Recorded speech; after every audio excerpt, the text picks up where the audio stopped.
The church smelled of pine and candle wax, its pews crowded with townsfolk who had not come to mourn, but to gawk. At the front, the coffin lay open, its wood plain and unvarnished, a symbol of poverty as much as death.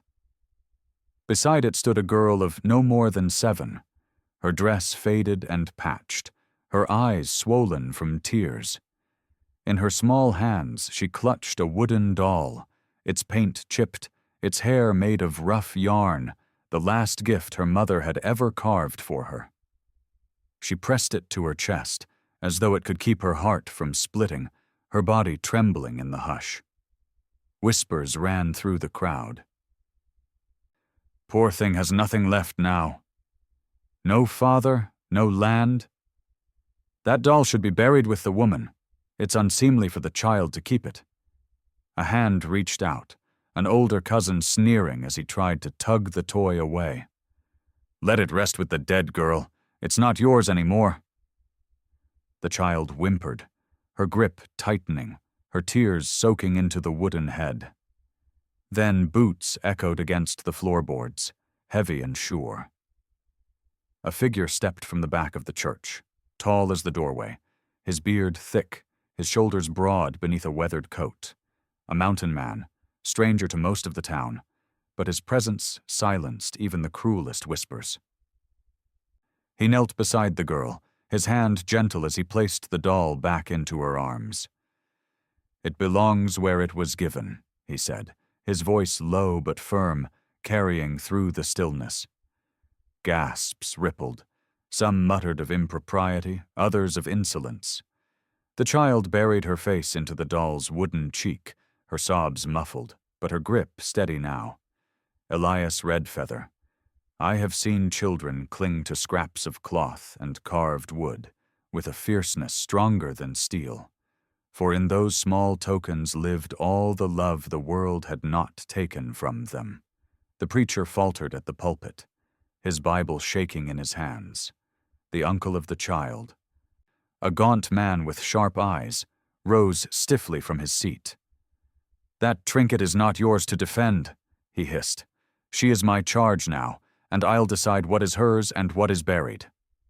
The mountain man rose to his full height, his shadow falling long across the coffin. You may claim her, but you will not take this, he said. The crowd stirred, torn between outrage and awe, as the child's sobs quieted, her doll safe again in her arms. And beneath the veil of mourning, the seeds of defiance had already been sown. The child sat stiffly on the bench near the coffin, the doll pressed so tightly to her chest that her knuckles whitened. The whispers slithered through the church like snakes in dry grass. What will become of her now? One woman asked, her lips curled with pity sharp as a knife. She'll be sent to kin who don't want her. Mark my words, that man. She nodded toward the mountain man. Only stepped in for what she might inherit. The child's uncle rose again, tugging at his worn coat, his voice sharp. You all see it. She has nothing. No father to claim her, no dowry, no place. And yet she clings to that doll as if it will feed her belly or give her a bed. He turned to the sheriff, who leaned against the wall with weary eyes. By law she cannot fend for herself. The land her mother worked is worthless. It would be best if we arranged her future properly. The word arranged hung in the air, sour and heavy. A woman near the back whispered, They'll auction her to a family who'll put her to work. The child's small shoulders quivered. She hid her face in the doll's chipped paint, rocking gently as if it could shield her from the world. Elias Redfeather. Children cling to small things because the world strips away the larger without asking. In a carved toy or a scrap of cloth, they find the mother's arms the grave has stolen. The mountain man's jaw tightened.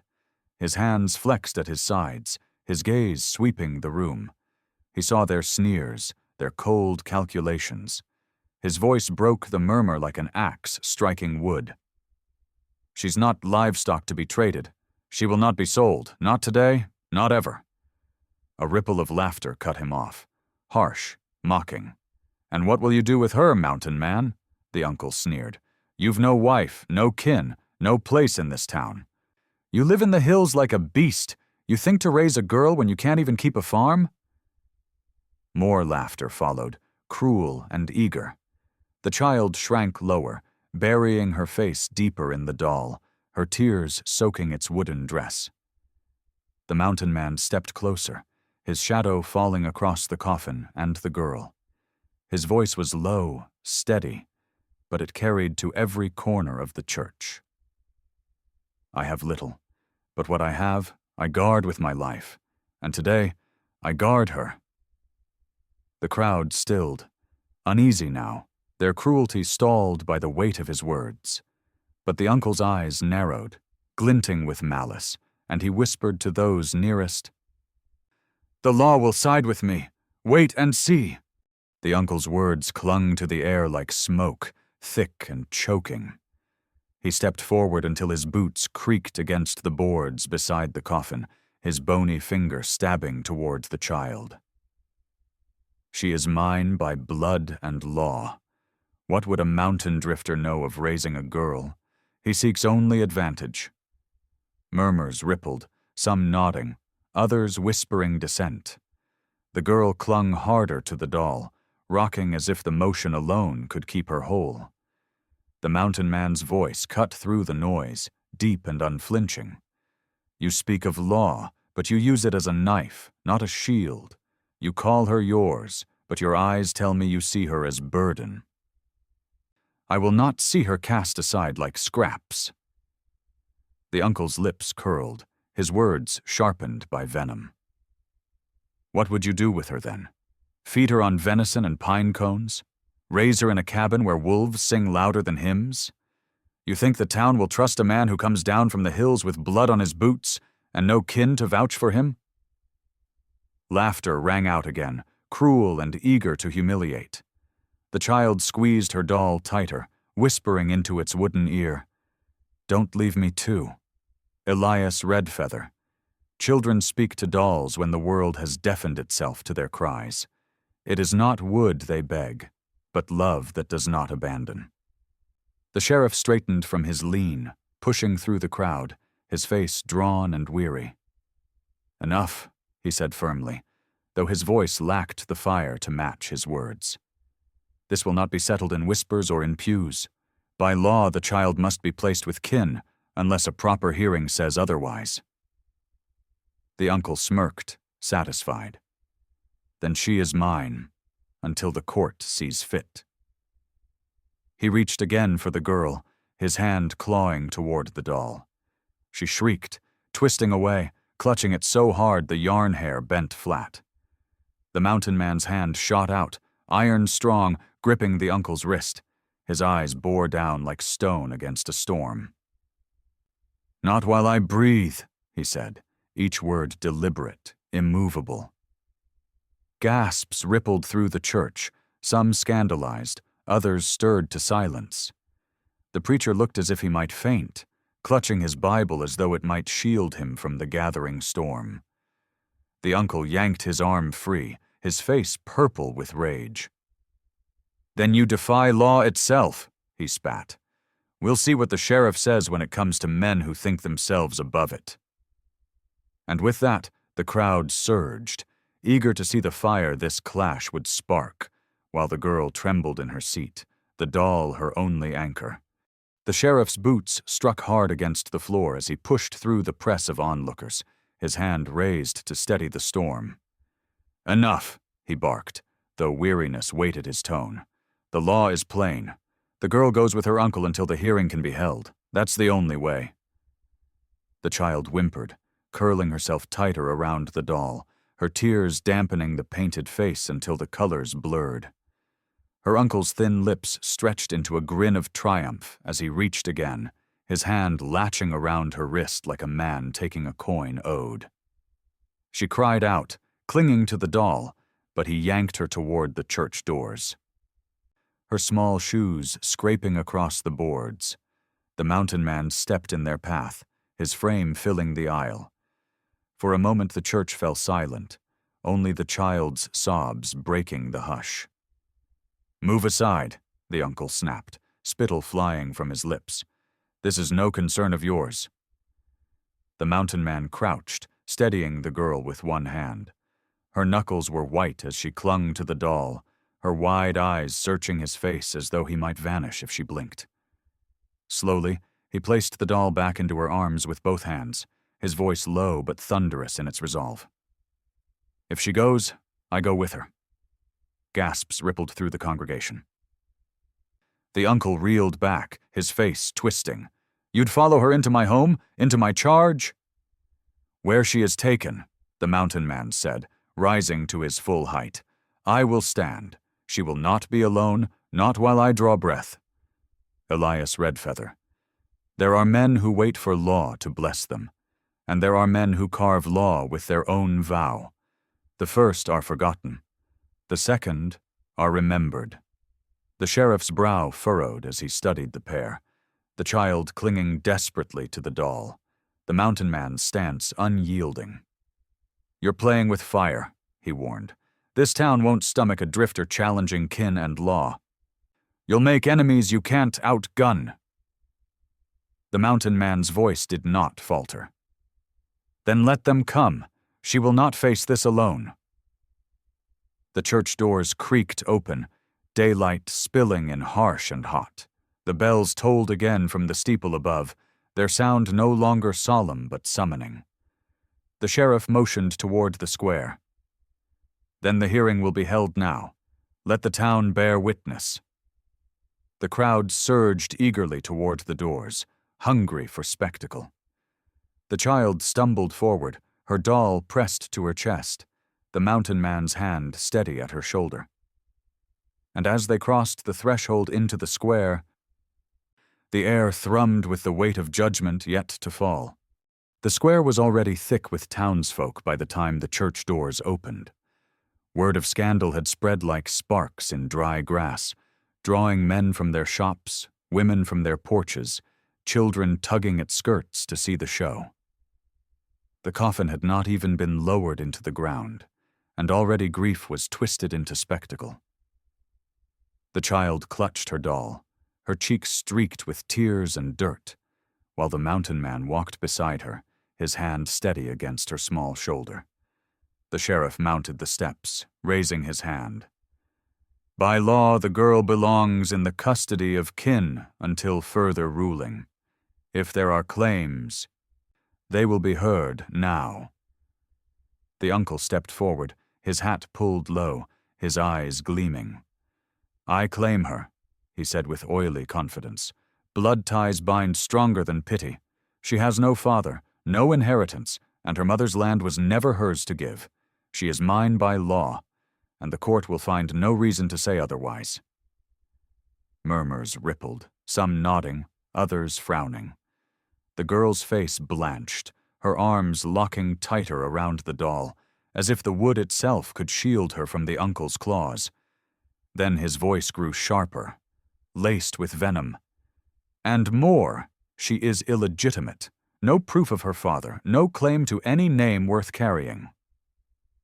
The child has no standing at all. She is a burden, and I will see her placed where she causes none." Gasps burst through the square. Women clutched their children. Men shifted uneasily, for such words cut deeper than any blade. The girl wailed, burying her face into the doll, rocking with sobs that tore through the hush. Elias Redfeather. Sometimes law is less about truth and more about who dares to shout it loudest. And in that square, the loudest voice was meant to break a child. The mountain man stepped forward, his voice low but carrying like thunder over hills. "You speak of law while wielding cruelty. She may have no father to claim her, but she has me." He reached across his chest and laid his rifle down on the steps with a deliberate clang, the sound ringing like a gavel. "I swear before this town, no man will take her against her will. Not you, not law, not even God himself will see her torn from me." Silence gripped the crowd, the air taut as a pulled rope. The sheriff's mouth tightened, his hand hovering near his own weapon. The uncle's face darkened, but his triumph faltered, for the mountain man had shifted the fight from law to oath, and oaths, once spoken beneath heaven and before men, were harder to break than chains. The silence in the square cracked when the uncle's face contorted with rage. "You dare stand against me?" he shouted, spittle flying as he pointed at the child. "She is mine by right, and I'll drag her from your arms if I must." The girl whimpered, clutching her doll so tightly its wooden head pressed against her cheek. The crowd erupted, voices colliding, some jeering the mountain man, others muttering uneasily at the uncle's venom. The sheriff lifted his hand, his patience frayed. "This is no place for a brawl. You've made your claims. Take the girl, and we'll settle the rest at hearing." He reached for the child, but she shrank back. Her eyes wide with terror, whispering into the doll's yarn hair as if it could hear her prayers. In that instant, the mountain man bent low, scooping her into his arms. Her thin arms looped around his neck, the doll crushed between them. Gasps rippled as he turned from the steps and strode across the square, his boots pounding against the dust. "Stop him!" the uncle bellowed. "He's stealing what is mine!" Several men lunged forward, but the mountain man's fist lashed out, sending one sprawling, his body falling limp into the dirt. Another reached for the girl's arm, but the mountain man's growl froze him in place. Elias Redfeather. I have seen men break laws like twigs when love gave them strength, and that day, law cracked beneath the weight of a vow. The sheriff drew his revolver, his voice harsh. "Don't make me fire on you!" The mountain man did not slow, his back broad and unyielding. The girl's sobs shook against his chest, her doll pressed so tightly it seemed a part of her flesh. At the edge of the square, his horse waited, reins looped over the hitching post. He swung into the saddle with the child clutched against him, settling her before him. The uncle's cry rose above the chaos. "After him! He won't take what's mine!" Riders scrambled for their mounts, hooves clattering against the boards as the square erupted into pursuit. The mountain man spurred his horse hard, dust flying as they thundered down the street. Behind him, the roar of hooves grew louder, the mob's fury chasing them into the open plain. The child buried her face into the doll's painted head, whispering through her tears, "Don't let them take me. Please don't let them take me." The mountain man bent his head, his voice a promise carried on the wind. "Not while I breathe, little one. Not while I breathe." And with that vow burning in his chest, he rode faster. The town shrinking behind them, the chase only just begun. The prairie stretched wide beneath a sky bruised with dusk, the mountain man's horse driving hard across the open land. The child clung to him, her small fists clutching both his shirt and the doll, her sobs ragged in the rushing wind. Behind them, the thunder of hooves grew louder. Riders shouting, whips cracking, a mob determined to claim her as property. The river came into view suddenly, swollen from recent rains, its waters churning brown and fast. The mountain man slowed at the bank, the spray dampening his face, the roar of the current drowning the child's whimpers. "Hold on tight," he told her, lifting her chin so her eyes met his. "No matter what happens, don't let go." He drove his heels into the horse's flanks, and they plunged into the current. The icy water surged up to the horse's belly, the current tugging hard. The girl clutched the doll to her chest, her teeth chattering as the water sprayed over them. The horse fought forward, muscles straining against the torrent. Halfway across, the girl's fingers slipped. The doll tumbled from her grasp, striking the surface before the river swallowed it whole. "No!" she shrieked, reaching after it, but the mountain man pulled her tight against him, his own eyes locking on the bobbing shape. Without hesitation, he thrust her reins into his teeth, plunged an arm into the rushing current, and hurled himself half from the saddle. The river nearly tore him away, its force dragging like iron chains, but his hand closed around the doll's sodden form. With a grunt, he swung back upright, shoving it into the girl's hands. "It's yours," he gasped, his voice raw with effort. "It will always be yours." She clutched the dripping toy, her sobs turning into fierce cries as she pressed it to her cheek. Elias Redfeather. I have seen men risk their lives for gold, for land, for glory.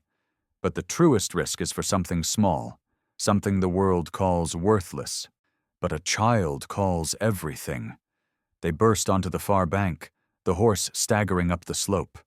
Behind them, riders clustered at the water's edge, their curses carried on the wind. Some pressed forward, but their mounts balked at the raging current, rearing back in panic. The uncle's voice rose above the rest, hoarse with fury. "You cannot run forever! She will be mine before dawn!" The mountain man turned his horse toward the darkening trail that wound into the hills.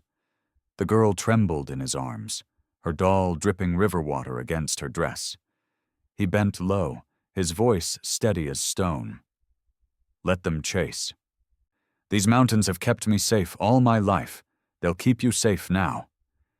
And with the last light fading, they rode into the shadows, the river between them and the mob that hungered still. The trail wound steep and narrow, the hooves of the mountain man's horse striking sparks against stone as it carried them higher. The girl pressed the wet doll to her chest, her small body shivering against the cold, but she did not cry now. Her wide eyes searched the darkened peaks, clinging to the safety of the man whose arms never wavered. By the time the cabin came into view, tucked in a hollow of pines, smoke long gone from its chimney, their pursuers were a faint rumble below, muffled by distance and by the river that had slowed them. The mountain man swung down, his body weary but unbroken. He lifted the child gently, setting her on the ground, his hand brushing damp hair from her face. "Inside," he told her.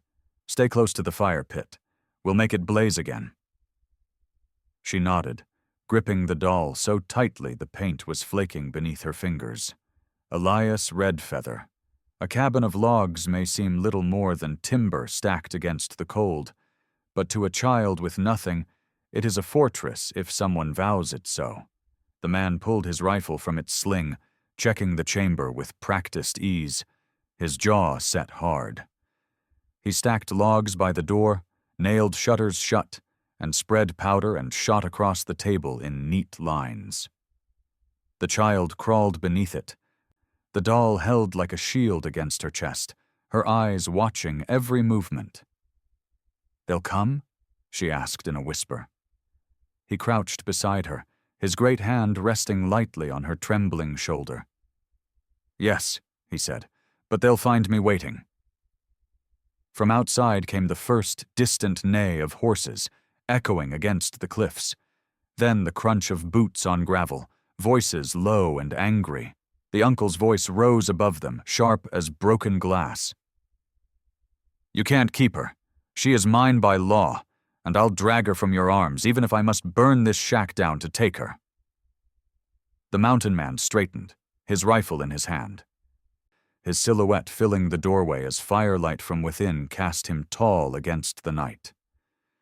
"You may bring fire, you may bring guns, but you will not take her," he said, his voice carrying out into the dark. "Not while breath fills me, not while these walls stand." The girl pressed her face into the doll's wooden cheek, whispering into it as if it could hear her prayers.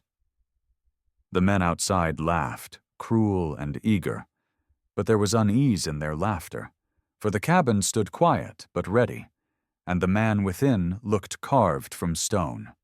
The storm was coming, and the doll in the child's hands became not a toy, but the heart of a battle for her life. The night pressed heavy on the mountainside, the silence broken only by the restless stamping of horses outside and the shifting of boots in the gravel. The girl crouched beneath the table, her doll hugged to her chest so tightly the paint smeared beneath her damp fingers. The fire in the hearth crackled, throwing shadows that leapt across the log walls like ghosts waiting to pounce. A knock thundered against the cabin door, followed by the uncle's voice, oily with malice. "Open, or we'll come through anyway. The law is mine, and the child is mine. You'll hang for stealing what belongs to me." The mountain man stood tall in the firelight. Rifle leveled, his eyes steady. "She belongs to no man who would trade her like property. Leave now, or the law you hide behind will be written in your blood." A hush fell outside, broken only by the neigh of a horse. Then boots scuffed against the doorframe, and the uncle's face appeared at the window, pale and twisted with rage. He lifted a pistol, the barrel glinting faint in the firelight. "Last chance," he snarled. "Hand her over, or I'll end you where you stand." The girl gasped. The doll pressed so tightly her small body shook. She crawled forward on her knees, tears streaking her cheeks, whispering through her sobs. "Please, don't take me. Please." Elias Redfeather. A child's plea can pierce armor thicker than iron, but there are men in this world who hear only the echo of their own greed. The uncle cocked the pistol, the click loud as thunder in the cabin's hush. The mountain man shifted, his body between the child and the window, his voice rising like a vow carved into stone. "Not while I breathe." The uncle's face contorted, his finger tightening on the trigger. "Then breathe your last," he shouted.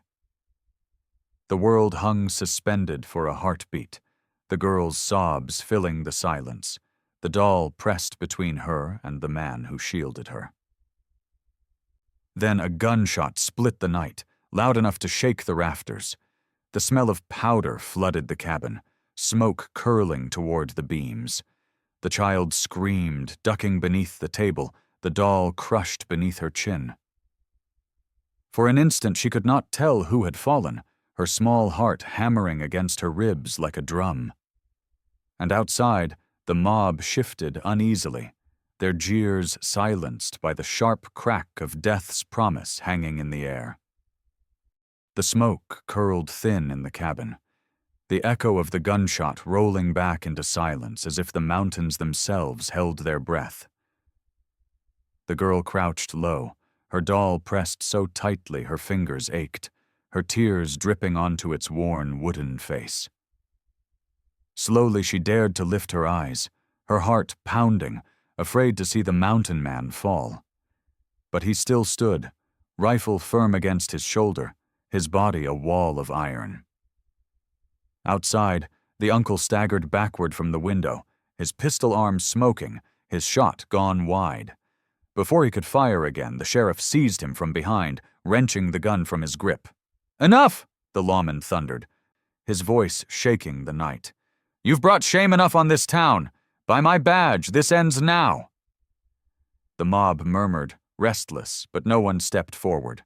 The uncle cursed, his spit flecking the dirt, but the sheriff shoved him to his knees, binding his wrists. Elias Redfeather. There are moments when law remembers its duty, not as a tool for the cruel, but as a shield for the weak. They are rare, but when they come, the world shifts on its axis. The sheriff raised his eyes to the cabin, his voice calmer now. "She stays with the mountain man. He's shown more fatherhood tonight than her kin has ever given. If there's a hearing, let it be to strip her uncle of claim, not the child of her hope." The riders muttered, some uneasy, some relieved, but no one raised protest. The uncle, spitting and raging, was dragged away down the trail, his curses fading into the darkness. Inside, the mountain man lowered his rifle at last. He knelt beside the girl, his rough hand gentle as he brushed hair from her damp cheeks. She held out the doll, shaking, as if afraid she had almost lost it again. He placed it back into her arms, firmer this time, his voice steady. It was never theirs to take. It's yours, little one, yours to keep. She clutched it fiercely. Sobbing into its wooden head, her body collapsing against his chest. He held her there, his strength wrapped around her small frame as the fire crackled and the night settled quiet. Elias Redfeather. And so it was that a child who had only a doll gained something greater than inheritance or law. She gained a protector who would not leave, and a home that could not be bought or sold. I am Elias Redfeather, and I tell it as it was. Please like, share, and subscribe to support more true-hearted stories on Stories Left Behind. If you had been there, would you have taken the doll from her or placed it back in her hands as he did? Tell us in the comments.